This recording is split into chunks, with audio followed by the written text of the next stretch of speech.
Boa tarde, eu sou Simone Dutra. Nós estamos aqui para mais uma entrevista da série Eleições 2022, uma coprodução do Jornal Timoneiro com o estúdio OT Play, recebendo hoje o Jota. Seja bem-vindo, Jota. Obrigado, Simone, pelo convite. É um prazer muito grande estar aqui.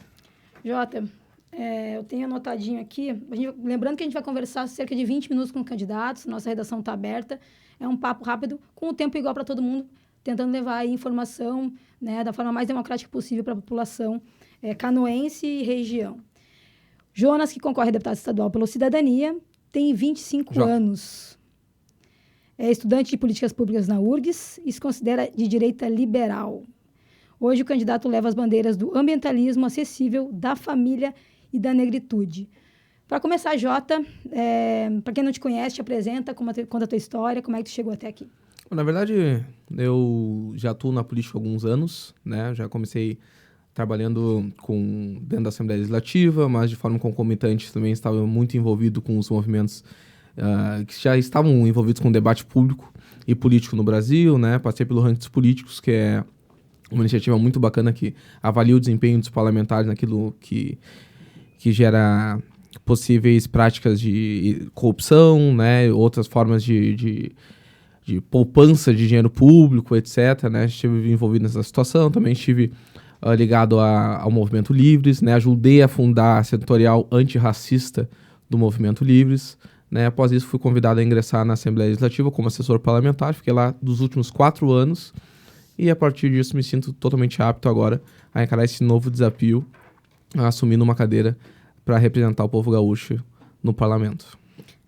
A gente eu li aqui rapidamente falar sobre as bandeiras, né? Vamos deixar para o final essa parte das bandeiras. Me conta qual é a tua ligação com Canoas. Por que o canoense deveria votar em ti, Jota?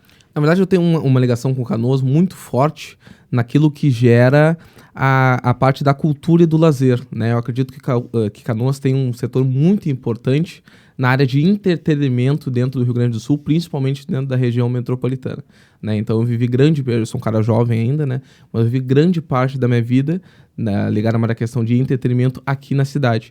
O que eu vejo muito, né? Que Canoas precisa e agora sofreu muito durante a pandemia, na área de entretenimento da cidade, né? No setor cultural, no setor de promoção de eventos.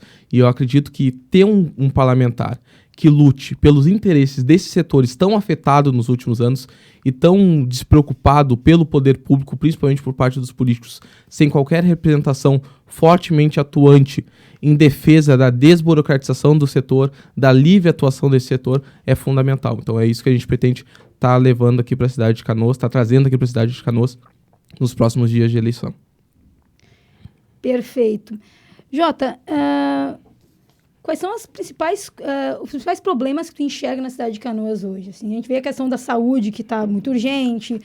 A gente vê agora de uma situação bem específica de vendaval, né? Tá, de estelhamento. Alagamento é uma questão aqui em Canoas também, mas das questões assim, mais estruturais assim, né, da população.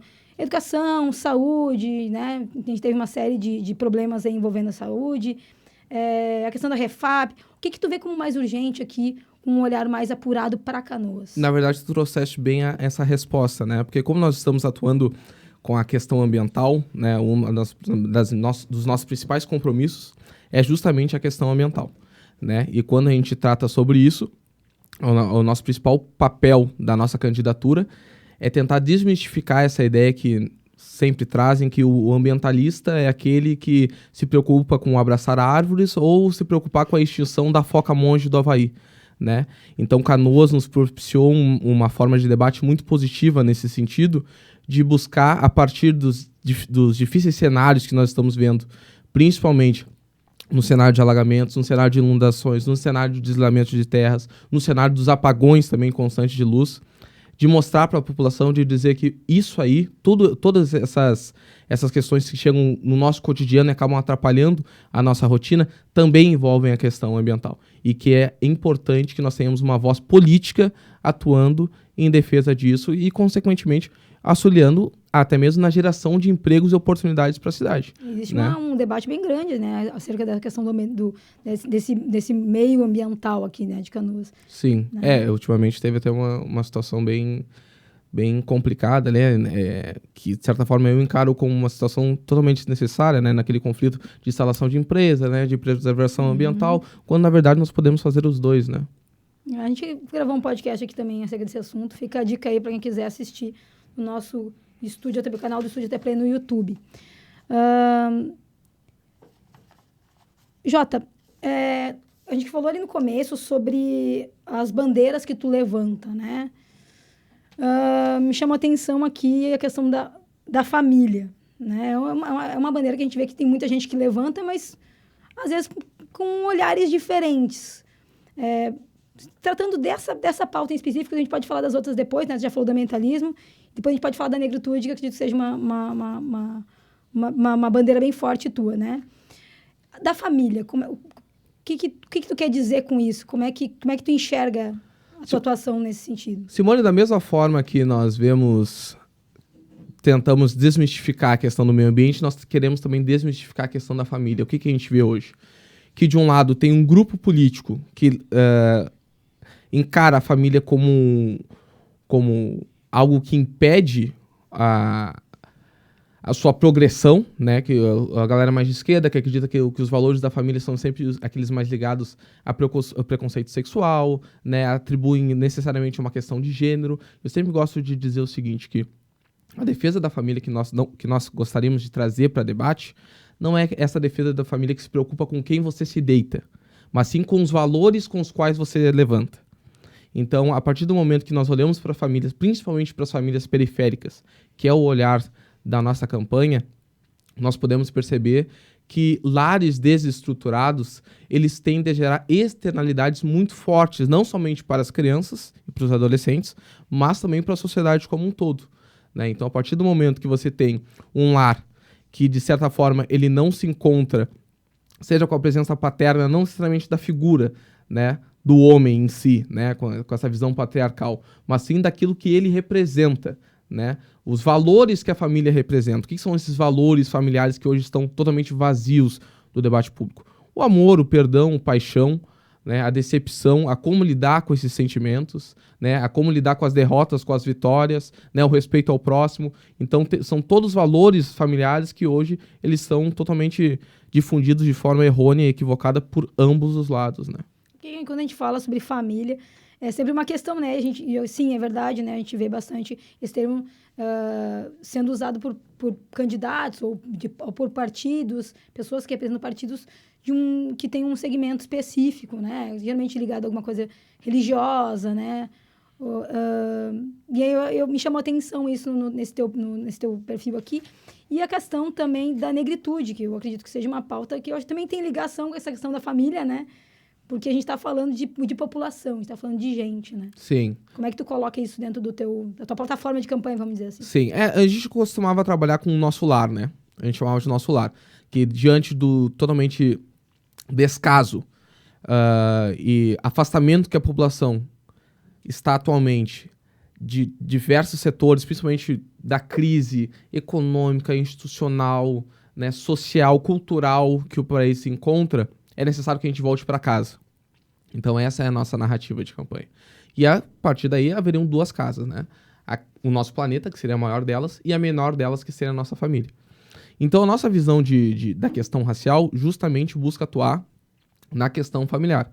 Então quando você pega e faz o recorte socioespacial das famílias que são desestruturadas e que acabam lidando mais com esse problema, você tem claramente um recorte aí de raça e um recorte econômico, né? O que nós buscamos fazer na negritude também? Afastar, primeiramente, esse discurso de militância que está sendo feito hoje, que tomou conta do espaço de debate racial atualmente, né? Que são termos como lugar de fala, o racismo estrutural, enfim, que são coisas que são muito mais superficiais e pouco palpáveis, principalmente para a população mais pobre.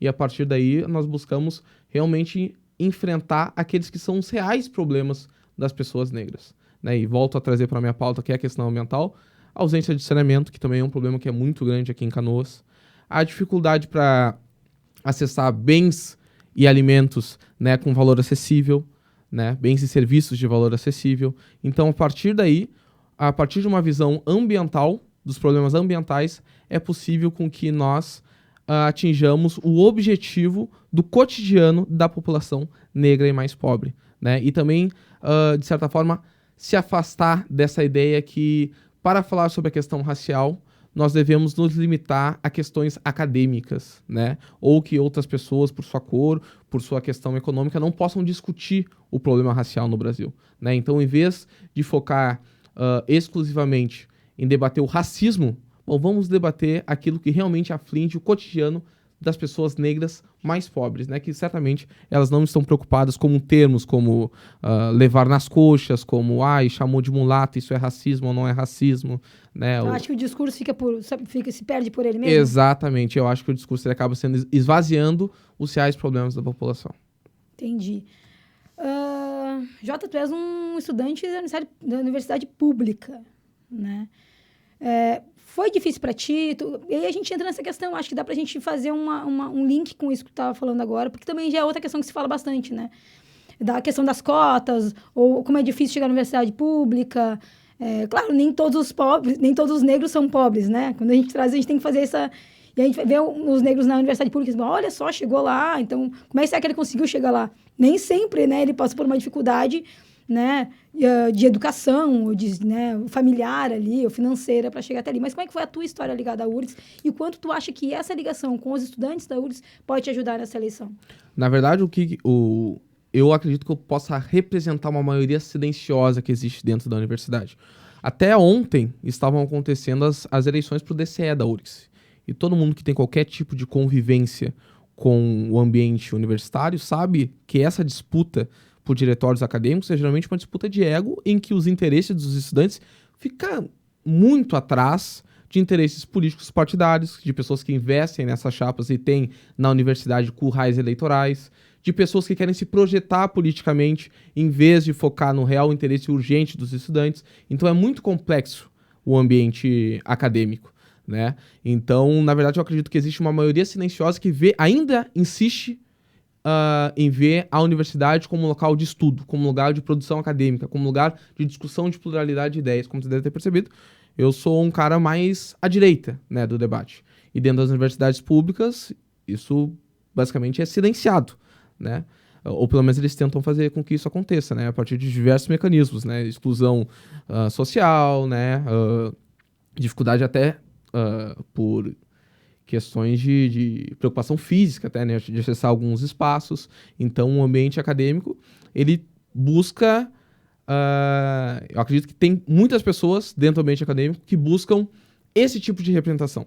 Pessoas que querem realmente retrazer a ideia de que a universidade foi feita para a produção de conhecimento científico e não para militância ou projeção pessoal política, né? E como negro de uma universidade pública, bom, eu não entrei por cotas, né? Respeito todos os estudantes, acho que todos os estudantes que ingressaram por esse sistema são dignos dessa vaga.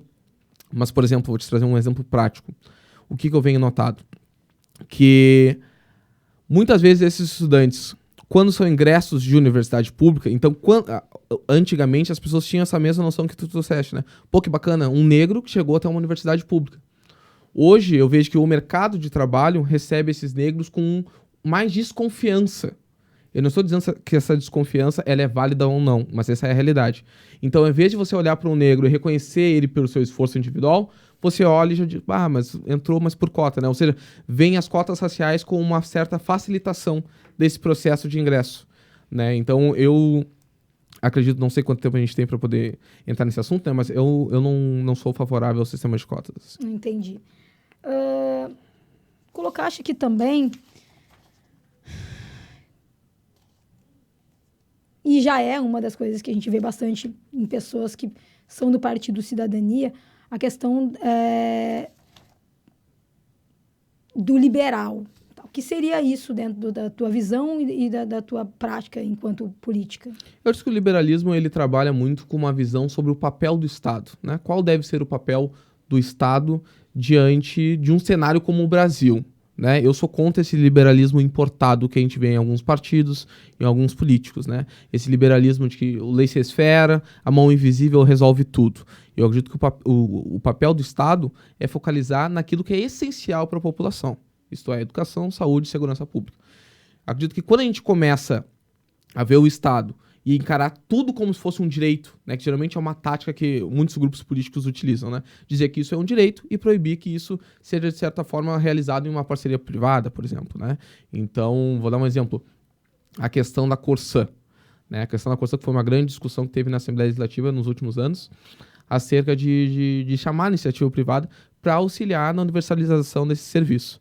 Né? A Corsã, ela atende atualmente pouco mais de 17%, né, relacionados a esgoto, a tratamento de esgoto, o que é um número absurdo, né? São quase 7 milhões de gaúchos sem acesso a um esgoto tratado. Né? Se a gente for considerar o nível, a capacidade de investimento da Corsã hoje, para a gente universalizar esse atendimento, demoraria cerca de 80 anos. Então você pensa, poxa, dizem que a água é um direito, dizem que o acesso ao saneamento básico é um direito. Ok, mas é um direito de quem? Se hoje nas mãos do Estado, ela passa a praticamente inexistir no atendimento para a população mais vulnerável, para a população mais pobre. Então será que essas pessoas elas realmente defendem o acesso à universalização, o direito ao acesso, ou simplesmente estão preocupadas com doutrinas ideológicas, enfim, e massageamento do seu próprio ego intelectual e satisfação? Né? Então essa é essa preocupação que o liberal traz para o debate. Né? A ideia de que, bom, se o Estado ele não está conseguindo tomar conta de tudo, é fundamental que nós repassemos esse poder aos indivíduos e que a partir disso eles possam gerar externalidades positivas para a população. Mas, eu reforço, no meu discurso não tem nenhum tipo de liberalismo apaixonado. Né? Eu acredito que a gente precisa encontrar uma forma de liberalismo para o Brasil. E, de fato, nós vivemos ainda num país muito pobre e muito desigual, que o Estado precisa, sim, atuar diretamente em algumas formas, em algumas áreas, né? Até mesmo para garantir, inclusive, o acesso de oportunidades para essas pessoas, né? Nós não queremos necessariamente uma igualdade de resultados, mas uma igualdade de oportunidades é extremamente necessário para o nosso país, né? Nós temos tempo ainda, produção? Por fim, Jota, uma perguntinha só para a gente embalar aqui, entrar nesse clima de eleição que eu sempre comento com todo mundo que eu acho que tá morno, tá quietinho por enquanto. Nós temos uma eleição para presidente da República extremamente polarizado.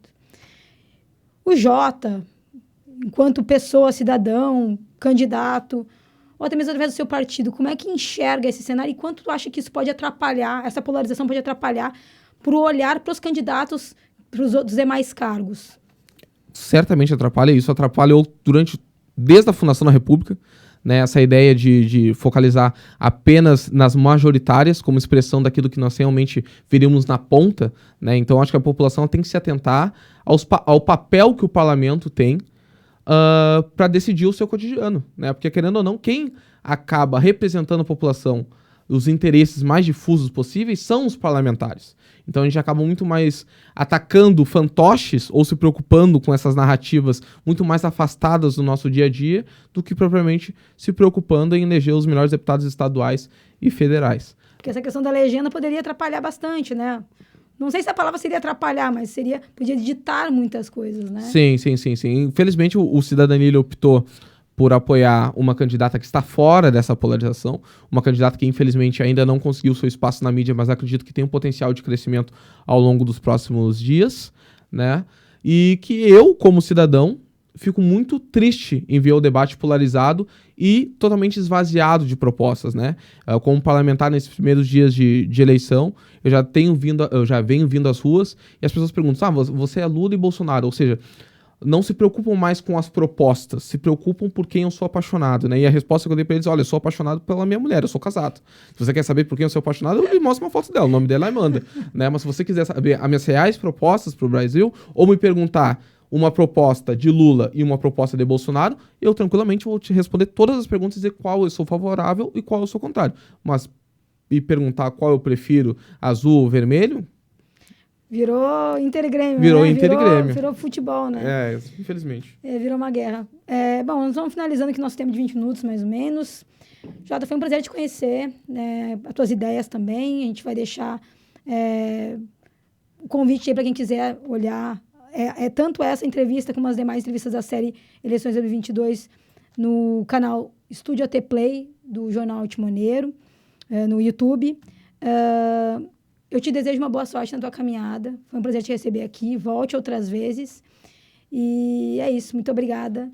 E até a próxima.